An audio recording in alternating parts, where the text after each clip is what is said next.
Olá, bem-vindo a mais uma aula da Escola Bíblica do Ministério para a Língua Portuguesa da Segunda Igreja Batista de Richmond. Lembrando que estamos estudando toda a Bíblia esse ano. A aula de hoje é sobre Êxodos, que em grego, saída, e no nome original, Shemot, no hebraico, que significa nomes. Por quê? Em hebraico, os livros do Pentateuco, eles recebem o nome da primeira palavra do livro, né? E se você entrar lá em Êxodos 1 vai dizer, estes são os nomes dos filhos de Israel que entraram no Egito, né? A autoria do livro é dada a Moisés, e o nome dele foi dado pela princesa, que significa tirado das águas, né? Nós lembramos que tudo que se começa na história do livro foi porque se levantou um novo rei sobre o Egito que não conhecera a José. Relembrando a história de Gênesis, houve fome na terra e José, que tinha sido vendido como escravo pelos irmãos para uma caravana, ele foi parar no Egito. No Egito ele teve uma trajetória de trabalhar como escravo, ser preso e acabar indo ser o segundo no governo para o faraó, porque ele revelou um sonho que faraó teve, né? Deus deu a revelação do sonho para ele e faraó ficou muito feliz com isso e colocou ele como o segundo governante. E o sonho nada mais dizia do que iriam ter as famosas 7 vacas magras e gordas, ou seja, 7 anos de prosperidade, seguindo de 7 anos que ia faltar tudo, fome e seca na terra. E José deu a ideia de construir celeiros e coletar toda a produtividade dos 7 anos bons para quando faltasse tivesse comida para vender. E eles venderam não só para os egípcios, mas para todo o povo da região. E a família de José acabou indo comprar comida lá com ele e acabou mudando-se para lá. E eles ficaram muito bem até que se levantou um novo faraó que não conhecia José. A nossa história, o tema central então de Êxodos é a redenção. E aqui nós podemos ver a redenção pessoal de Moisés, a redenção dos hebreus, saindo da escravidão indo e voltando para a terra prometida, e a nossa redenção na figura de Jesus Cristo, porque a gente vê aqui em Êxodos claramente a sombra do que seria com Jesus Cristo quando ele viesse para nos redimir. A nossa história começa então com o mandato do rei, que tinha muita gente. Eles achavam que os hebreus poderiam se rebelar, então a ordem que os sábios deram foi: mata todos os meninos que nascerem. E uma mãe resolveu, escondeu o quanto pôde o seu filho, né? Até que não tinha como, ela resolveu ter uma ideia de fazer um cestinho, impermeabilizar com betume e colocar o filhinho lá na água do rio e colocar no Nilo, e ela sabia que a princesa iria vê-la, e colocar a irmã para tomar conta, né? Então, com isso, eu quero chamar a atenção de vocês. Que tipo de pais nós temos sido?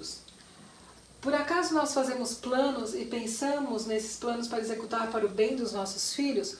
Porque aqui foi um plano muito bem feito que a Joquebede teve de fazer esse cestinho para salvar a vida de Moisés. Porque ela sabia que a princesa ia lá fazer se banhar na água e acharia o menino. Aí ficaria da graça de Deus se ela ia acabar de afogar o menino sabendo que era hebreu, porque provavelmente ela olhou, o menino era circuncidado, então obviamente sabia que era hebreu, ou se ela iria ter graça e salvar o menino. E ela acabou salvando o menino e, por tirar ele das águas, deu o nome de Moisés. Moisés cresceu no Egito, né, e nós sabemos, ele cresceu como um príncipe, nós sabemos que quando ele tinha 40 anos, ele viu um hebreu sendo maltratado e acabou matando o egípcio, né, que estava maltratando ele. E ele vai para o deserto então. Então nós sabemos que a vida de Moisés ele é dividida em 3 períodos de 40 anos. Ele passou os primeiros 40 anos como um príncipe no Egito. Os próximos 40 anos ele passou no deserto, que foi ali um tanque de lapidação. E depois ele passou mais 40 anos no deserto, mas liderando o povo. E quando ele estava no deserto, ele viu uma coisa assim impressionante. Ele viu um arbusto que pegava fogo, mas não se consumia. E ali foi quando Deus se revelou para Moisés, né? Então, aqui quando Deus se revela para Moisés, vem a pergunta: será que nós sabemos quem é o Deus que nós servimos? Será que nós sabemos que Deus é poderoso, como aqui que ele se mostrou num fogo que não consumia a planta? E Deus se revelou para Moisés com o seguinte nome, ele fala lá, Yere Asher Yere, e eu serei, que seria traduzindo, né, o hebraico para português, e eu serei o que serei. E depois ele coloca, porque o meu nome e coloca o nome sagrado, que é o tetagrama, né, Yud, Rei, Vav, Rei. A pronúncia desse nome se perdeu após o exílio da Babilônia, né, mas esse nome não era pronunciado. Normalmente, quando você lia esse nome nos textos, você colocava Adonai, que é Senhor, né. E esse nome para nós é traduzido como o Eu Sou. Então aqui seria a revelação do grande Eu Sou. E aí o que acontece é que o Eu Sou fica meio preso, porque esse e eu serei o que serei, não é que Deus é um caixa eletrônico, mas é o seguinte, Deus, ele é o que a gente precisa. Davi foi expert em tirar esse tipo de lição, porque ele deu vários nomes para Deus. Deus é meu baluarte, a minha fortaleza, Deus é o meu Deus que cura, meu refúgio. Então isso que significa o eu serei o que serei. Ele vai ser o provedor quando precisa ser o provedor, ele vai ser o que vai te testar quando precisa ser testado, ele vai ser o que vai te disciplinar quando você precisa ser disciplinado, e ele vai ser o que vai te amar, e assim vai, entendeu? Então, ó, Deus é o nosso refúgio, provisão, nossa cura, fortaleza, alegria. Por isso que eu serei o que serei. É o que nós precisamos, Deus é. E Ele é muito mais que isso, né? E uma boa lição que nós temos aqui nesse encontro é que o Moisés, nessa época, ele pastoreando, ele tinha uma vara na mão. E Deus vira para ele e fala, o que você tem nas mãos? E Moisés responde, uma vara. E foi com essa vara que ele fez tudo, que ele fez milagres, que ele abriu o mar e assim foi. Ou seja, outra lição importantíssima para nós. Deus usa o que nós temos nas mãos. Então, às vezes você pensa que qualquer habilidade sua é uma mera habilidade, mas nas mãos de Deus é a vara, que era uma vara que abriu o mar vermelho e tocou na rocha e saiu água, se transformou e assim vai. E aí Deus deu então dois sinais que era para ele fazer pro faraó quando ele fosse falar com ele. E um dos sinais você lembra muito bem que era, coloca a vara no chão e ela vai se transformar em cobra, certo? E daí você lembra então que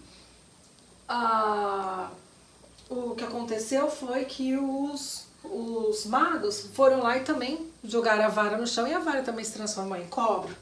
Então aqui uma lição muito importante que nós temos. Nós não podemos subestimar o nosso inimigo. O inimigo de nossas almas, chamado de Satanás, o diabo, que significa adversário, ele realmente tem poder, mas ele não é tão poderoso quanto, então a gente não pode nem overestimar, não pode nem para cima nem para baixo, né? Você não pode nem dar muito poder, nem tirar o poder, você não pode subestimar o poder dele.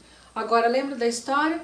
O que aconteceu? A vara de Moisés, que estava transformada em cobra, comeu as outras, né? Então, o que a gente tem? Maior é o que está em nós do que o que está no mundo, né? O que o apóstolo Paulo nos falou. Deus é muito maior que o nosso inimigo. E Ele está conosco. Então, se Ele está conosco, nós conseguimos vencer o mal, né? Então, aqui é uma outra lição que nós tiramos com Moisés. Seguindo, a gente sabe que no processo da libertação, Deus endureceu o coração do faraó e o faraó não deixou ir, então Deus enviou as 10 pragas. E eu não vou descrever todas as pragas, mas todas as pragas que foram mandadas, servem para derrubar um ou mais deuses ou autoridades do Egito, ok? Por exemplo, os piolhos servem para derrubar a autoridade dos sacerdotes, porque eles eram responsáveis pela purificação, tá bom? E os outros, todos eles estão relacionados a deuses, E a última praga, que era a morte do primogênito, estava mostrando que o faraó, que ele era tido pelo Egito como a encarnação do Deus, ele não era nada, porque o primogênito dele seria o próximo faraó, e o primogênito dele morreu na praga. Então aqui mostra que o faraó não era um Deus de verdade, e nem a reencarnação de um Deus, né? Aí, a última praga, para não ser morto, a gente tem que lembrar o que aconteceu.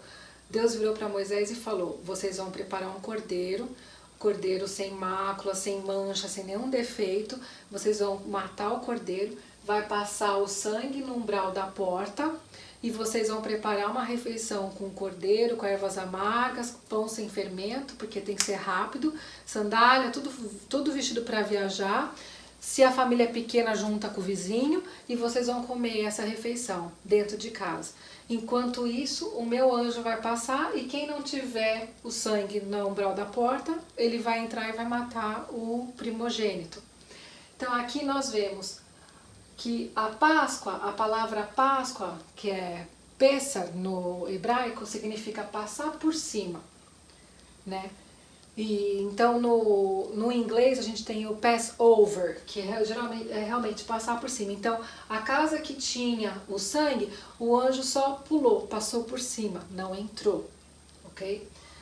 E o cordeiro tinha que ser perfeito. Isso mostra a analogia para Jesus, que ele era o cordeiro perfeito do mundo, né? Ele foi o cordeiro de Deus e João fala que tira o pecado do mundo. Porque até então, depois a gente vai ver que foi instituído o sacrifício para tirar o pecado, o cordeiro ele encobria o pecado. Tanto que você tinha que fazer sacrifício do ano. Agora Jesus não, ele tira o pecado. Okay? Aqui a história mostra que os israelitas então saíram do Egito e eles foram para Canaã. Né? Foram remidos e foram para Canaã. E o paralelo que nós temos com a nossa história é que nós saímos da escravidão do pecado e fomos para a liberdade na luz de Cristo. Então Paulo fala muito bem isso em Efésios, que nós vivíamos antes nas trevas, né? E ele nos tirou das trevas para a sua gloriosa luz.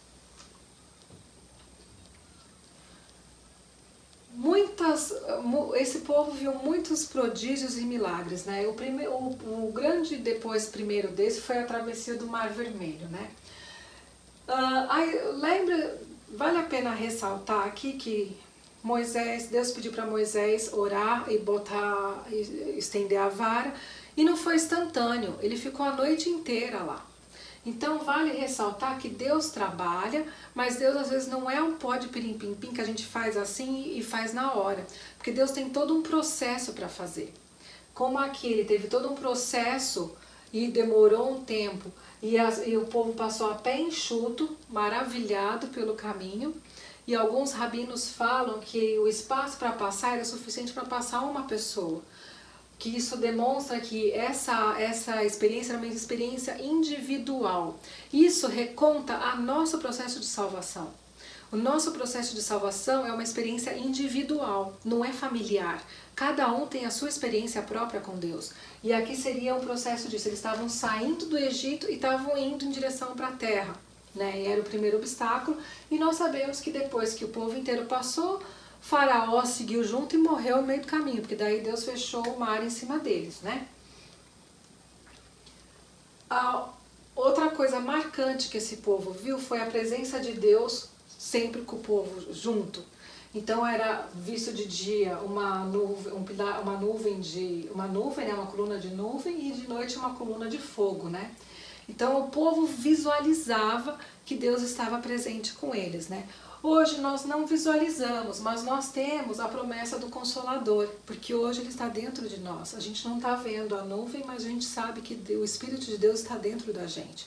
Então nós também hoje temos a promessa de Deus que nunca se apartou do povo e nunca vai se apartar de nós, né? O autor de Hebreus fala que eu nunca te deixarei e jamais te abandonarei. O ponto máximo do livro é a aliança no Sinai. E a aliança no Sinai não é só bem resumida nos 10 mandamentos, né? Mas a gente sabe que é uma lista completa de mandamentos. Deus passou ali nos 40 dias que ele ficou com Moisés, todas as leis, né, a instrução toda, inclusive a instrução de fazer tudo que precisava para o tabernáculo, como separar os sacerdotes, foi tudo passado ali naqueles 10 dias, né? Então, o ponto máximo é a Aliança do Sinai, que traz os mandamentos, né? E para a gente entender, então, como seria a divisão disso, mandamentos são, por exemplo, os 10 mandamentos. São ordenanças que Deus faz, a gente obedece e geralmente é bom para a gente e para o outro também. Estatutos são coisas que você obedece porque Deus falou, não tem muito racional nisso. Por exemplo, dízimo, porque Deus pediu 10% e não pediu 15%, 8%, não sei, você obedece, pronto. Leis alimentares, a gente sabe que as leis alimentares, elas são um modo de você aprender a separar o santo do profano. Não há nenhuma...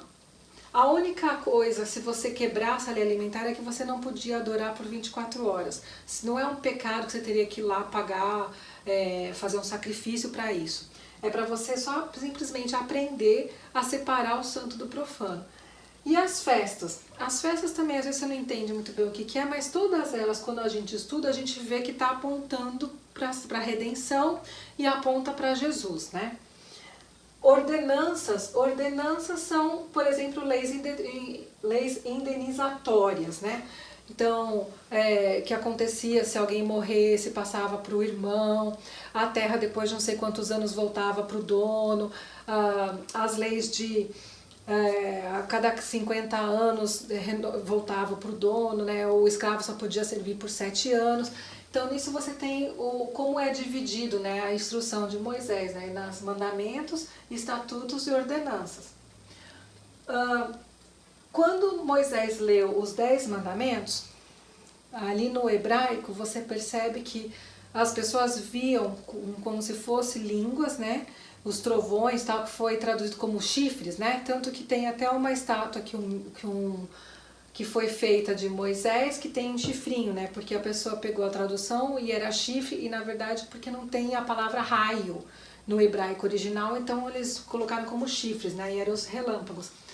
E diz que a população toda ouviu como se fosse lá em Pentecostes, cada um ouviu na sua língua mãe. E todo mundo disse amém. Ou seja, nós vamos cumprir isso. Então, o que a gente pode pegar do livro, né? Que a contínua presença de Yahweh, de Deus, com o povo de Israel exige obediência aos compromissos assumidos pelo povo no Pacto da Aliança.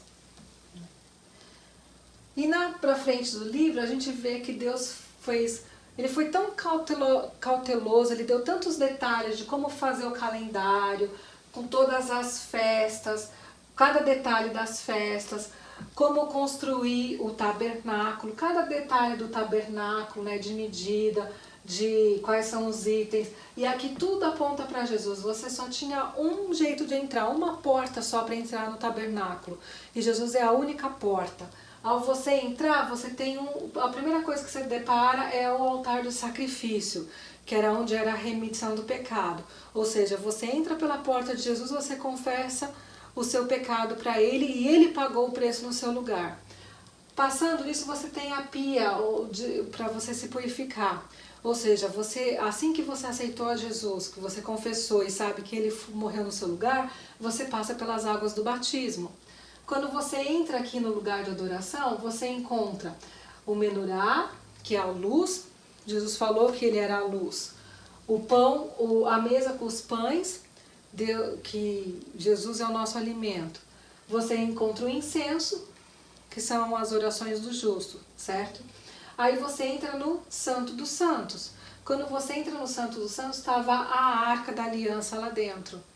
A Arca da Aliança, dentro dela tinha a vara de Arão que floresceu, as tábuas da lei e tinha um potinho com maná.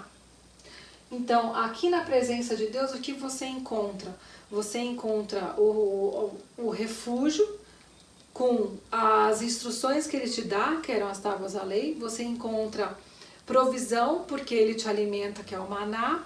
E você encontra soluções, ou seja, porque eles estavam em dúvida, fizeram o teste lá e a vara de Arão que floresceu mostrando, né, o caminho. Então Deus te dá o caminho, né? E ele fez a roupa dos sacerdotes, né? Com todos os detalhes, as cores, as pedras representando, né? As 12 pedras representando as 12 tribos de Israel, Urim e Tumim, que era o sim ou não, né? E ele fez tudo com tanto detalhe, mostrando assim, aqui mostrando um sinal de riqueza, de poder, né? Para a glória, né? De Deus, né? E eu tenho uma pergunta para fazer. Deus atenta para os detalhes. E nós? Estamos trabalhando no reino com excelência ou de qualquer jeito? E eu espero que você esteja colocando o seu coração e toda a sua vida com excelência perante o Senhor. Amém?